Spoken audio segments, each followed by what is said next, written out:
and welcome to the InitiativeOne Leadership Podcast, where leaders engage with us to lean in and elevate their leadership capacity.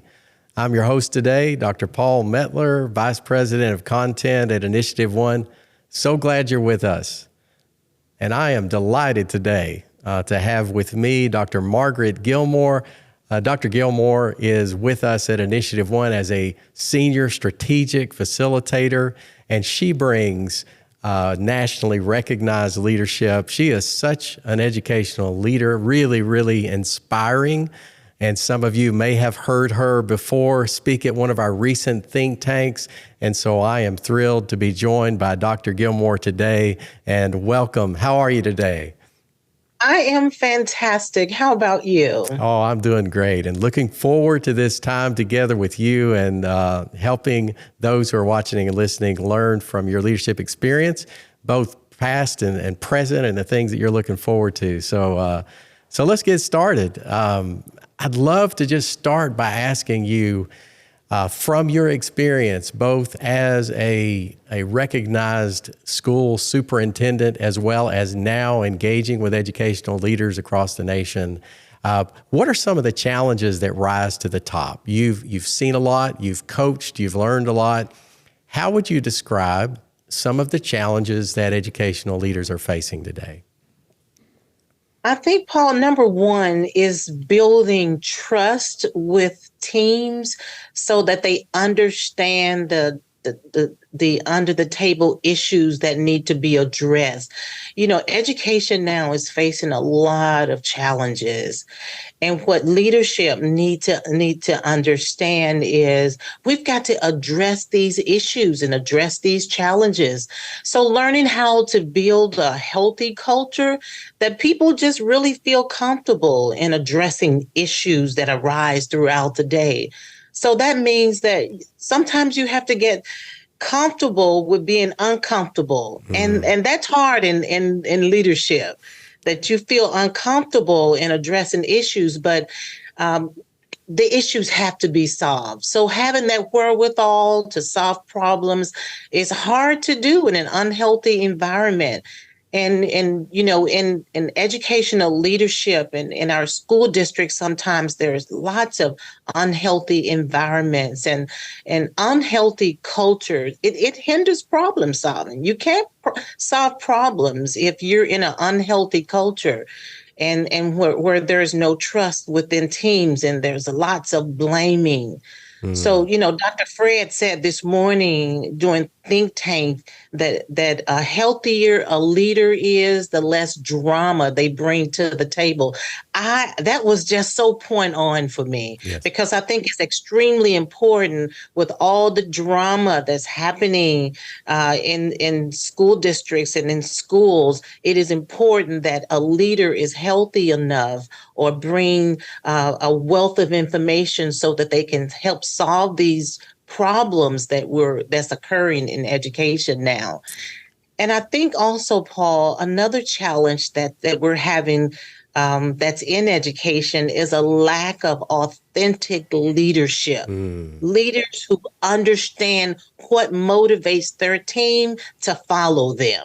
Yes. And leaders who are able to move from that positional authority to character-based influence, because leadership is about influence. Because if you are leading and nobody is following you, it's like a man taking a walk.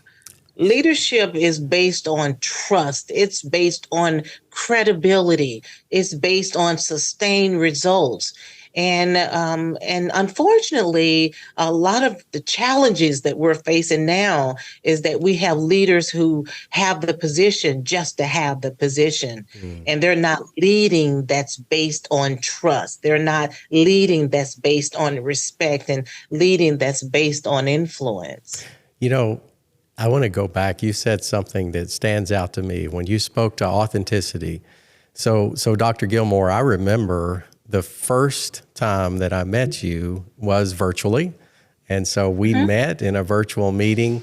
So in that meeting, this was an introductory meeting. And I remember that one of my strongest first impressions was, hey, this is an authentic leader. this is someone, though I had just met you, within that conversation, and I don't know, maybe it was 20, 30 minutes initially, followed up then by face-to-face and investing more time together and always enjoying that time together. You struck me with a very strong first impression as an authentic leader. Can you say more about that? Where does that authenticity come from? And Dr. Gilmore, your experience, I know we learn along the way, but what are some of the things that help you to be an authentic leader? Knowing who I was as a leader. I grew up in a family of 9. My mom and dad had 9 children, and they believed in me even as a kid. They believed in who I was, and they believed that I had purpose to be a leader. And just being real, I am who I am. I don't make any apologies, and who I am as a leader, and what my purpose is as a leader. And I was purposed to lead others and to inspire and encourage others. And I don't know any other way to be, Dr. Paul, Yes. except for to lead with authenticity. That's a beautiful way to describe it. And again, there are a couple of pieces to that stand out to me and things that I have seen in you and when I engage with you. So you connected purpose and trust. And so I'll begin with purpose and then invite you to say a little bit more about trust, because without question, authenticity helps cultivate trust. And yet there's an important ingredient that you bring into that, a sense of purpose. And so have you found that purpose is something that has helped you as you engage with educational leaders, whether you're coaching one-on-one or working with, perhaps it's a superintendent and cabinet or principals? How do you introduce the idea that purpose is a difference maker when it connects authenticity and trust? That's a great question, because if you don't have purpose, it hinders your ability to lead. And one of the things that I learned when I met Dr. Fred was, he said, you've got to narrow your focus and your purpose statement to a 2-word purpose. What keeps you up at night? What fills your well? Yes. What makes you become who you are? And what turns you on as a leader? And mine was inspiring hope, inspiring others to be better leaders, to be better people. And I think it's extremely important that you understand what your purpose is if you're going to lead others.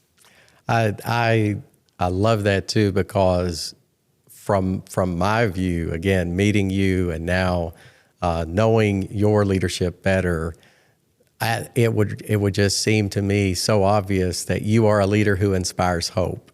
And so, as you mentioned, our founder, Dr. Fred Johnson, he began our work with leaders in 1999, and so we'll be celebrating 25 years very soon. And when he started, that was something that was clearly important, is I want to help leaders to narrow that purpose down to 2 words. And that's not always easy, is it? It's hard. It's hard. Sometimes we get a little pushback on that, don't we? Yeah. Absolutely. But Yeah. you have to work through it and narrow it so that you'll know exactly what you were meant to do in life. Yes, that's powerful too. The narrowing down, going back to what you said earlier, it's a practical way to keep focus, and it's a practical way. And so now I'll pivot a bit toward, how does that help build trust? How does that? So we live in a world where trust is suffering. We live in a world, whether you look at research or whether you're just having conversations with people, sometimes there are barriers. And you spoke to some of the challenges in school leadership and educational leadership on the whole. a part of that is made more difficult when trust is low. So when you have a clear purpose, how does that attract other leaders to trust and invest themselves and perhaps discover some authenticity they hadn't expressed earlier? Are you seeing some of that? Let me make that specific to some of the engagements right now where you're going into school systems, even now as a strategic senior facilitator with us. How is that helping? How is purpose helping, or are you resetting trust with that? One of the examples that I want to use as I discuss this is with a school district that we're working with in Georgia, building that trust with that team and helping them to look at the importance of trust. That's number one, and the importance of having a purpose. And because when you have a purpose, it narrows your focus and it helps you to lead better, and you model the way. People would follow you if they know that your end result is going to help them, move them closer to achievement, move them closer to being a better leader. And one of the things that the leader in one of the school districts in Georgia said to us is that I am a better leader, and as a result of going through this transformation process, my team are better leaders now. As a result of them knowing what their purpose is, as a result of them trusting me, trusting the process of transformational leadership, they are better leaders. They're getting better test results. Wow. They're leading their teams better. They're connecting with their communities better. They're connecting with their scholars better. So knowing what your purpose is, narrowing that focus, being strategically intentional about what your purpose is, really moves the academic needle in every facet of a school district. I love the way that you just you described. To me, I would say it cascades throughout. When you one of my favorite expressions about leadership is you lead by example or you don't lead at all. And in my mind, I was visualizing a school system as you describe, those leaders, and then it filters down. And also, I love your word choice. When you refer to students, you refer to them as scholars. Absolutely. Because I know your passion for excellence, your passion for instructional excellence, your passion to see those scholars perhaps do things they didn't know yet that they could do, and achieve things that they didn't know they could achieve, and inspire hope. So here's another piece of that, because I've been in several systems, and I've never heard any leader in education say, we don't care about students. I've never heard anyone say that.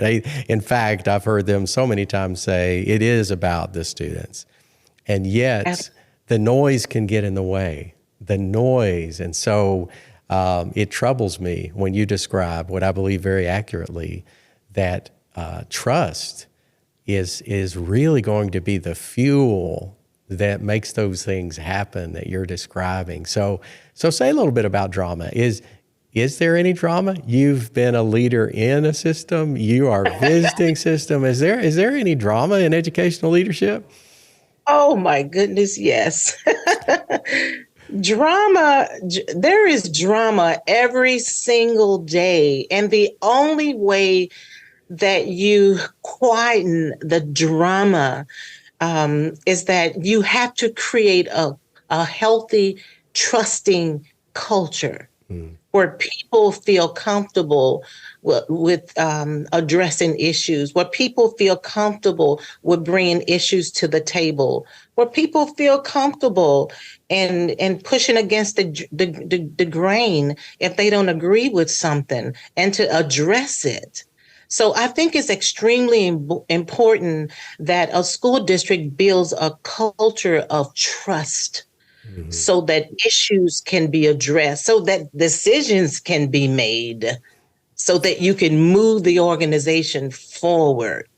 But but the undergird is trust. Yes. Because people will go to the ends of the earth with you if they trust you to lead them.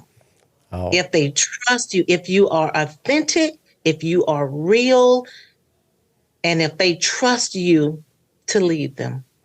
oh, it's hard. And when you're facing a difficult challenge, you need to be on the same page. You need to be lockstep, and that unity you're describing. I get a little creative visually, and so you described it as quietening, to be able. So I almost picture a volume nod, because drama is noise, and we live in a time where so often we do the opposite. We turn up the volume. We increase the noise, maybe intentionally, maybe unintentionally, of that drama.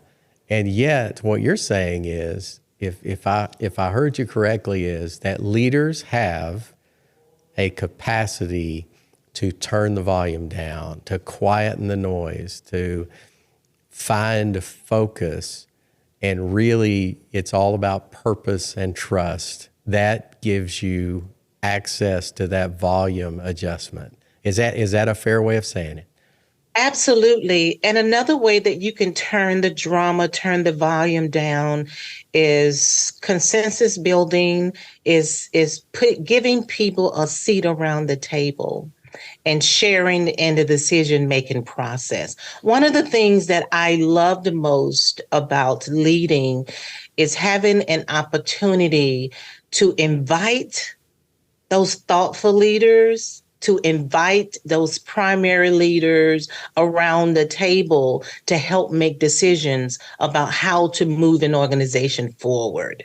Yes. And of course, in every organization, you're going to have those naysayers, those bandwagoneers who really will execute the plan if they know that they have a seat around the table and that they are a part of the decisions that or the part of the initiatives that you're implementing. But just an opportunity for people to be involved in the decision-making process would minimize the noise and the drama. I love the way using some of the language we use at Initiative One, Dr. Gilmore, in terms of describing there are different kinds of people in any school system and any organization and any company. And in healthy organizations, we're able to see that communication flow with deep trust that allows us to say the hard things, and also enables us, as you said, to turn the volume down on the naysayers, to quieten that negativity, deal with it with open and honest, kind, direct, and respectful. Absolutely. In our approach to that. Yes. So let me then move now to say, what's going on in your leadership as a leader? You are a lifetime learner. You are someone that, again, I'm inspired by your leadership. How would you describe what's going on with Dr. Margaret Gilmore in your leadership? Anything you would highlight to say, hey, I'm excited about this right now. I'm inspired by this. What's happening in your leadership? Well, it's interesting. Since I've joined InitiativeOne, it has taken I've always thought I was a great leader, but when I joined InitiativeOne, it has taken my leadership transformation thought process to another level. Wow. It is just the most incredible thing. And one of the things that I've realized about myself, that self-belief, that self-talk, being able to continue to speak those positive things and put it out in the atmosphere. So when I'm talking with leaders and coaching leaders and talking with leadership teams, being able to articulate coming from a space of authenticity and being real about how to address issues. I just absolutely love that. And when I hear that the issues and the drama that they're experiencing and being able to help them solve those problems and give them a different perspective as to how to solve a problem, that just turns me on as a leader. Because I think that in order to change or move an organization forward, you've got to really know who you are as a leader. Yes. You've got to really understand who you are as a leader, because if you can't lead yourself, you can't lead others. Yes. So I love being able to tell those stories about me being able, having the ability and the skill set to lead myself before I was able to lead others to success. Oh, that's remarkable description. You know, it's leadership is about me, but it's never just about me. And Absolutely. all leadership begins with that self leadership. And you also pointed out that we have a lot of conversations inside of our own head. We Absolutely. we are talking to ourselves every day, and that can elevate our leadership. Or if that self talk and self belief is not in a good place, not in a healthy place, then it can hold us back. And you as a facilitator with these educational leaders, are you finding that you can create the kind of trust and safety where they begin to open up to deal with some of those things that are holding them back? Oh, absolutely. Absolutely.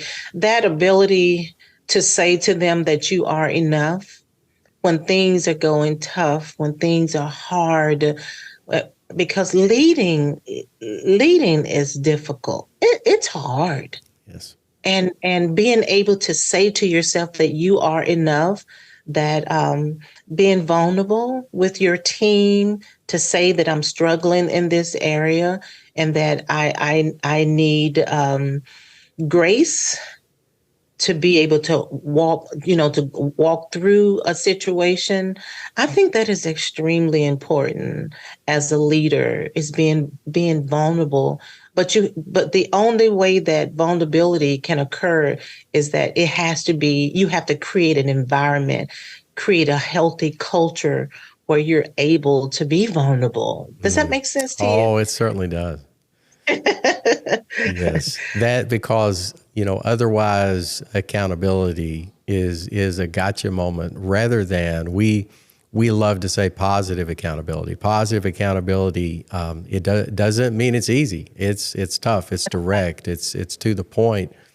And yet that positive accountability is, how can I help you win? How can I help you keep your commitments? How can I help you elevate your leadership? And as you said, you brought in vulnerability, because if I'm unwilling to admit that I need help, or if I'm trying to hide, or I'm blaming, or there are all kinds of behaviors that get in the way of that help, then you may not know that it's safe to help me. You may not know what help I need.